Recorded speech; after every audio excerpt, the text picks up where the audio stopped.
বিষাক্ত সাপ এসে হামলা হয়েছে আপনারা দেখেন।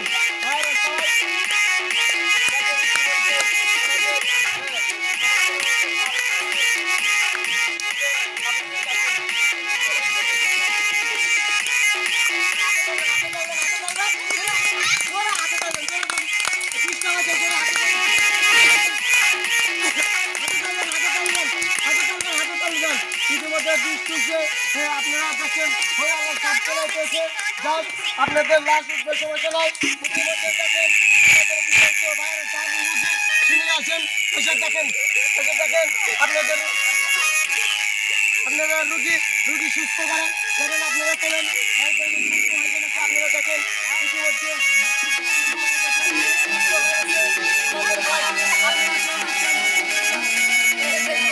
আমি সেই কবিরাজ কালু মিয়া এই রোগীকে আমি সুস্থ করে দিয়েছি এবং সে যেন সারা জীবন ভালো থাকে দোয়া করে যায়। সবাই দোয়া করবেন যাতে আমি আরো ভালো ভালো ভিডিও করতে পারি এবং অনেক রোগীকেও বাঁচাতে পারি।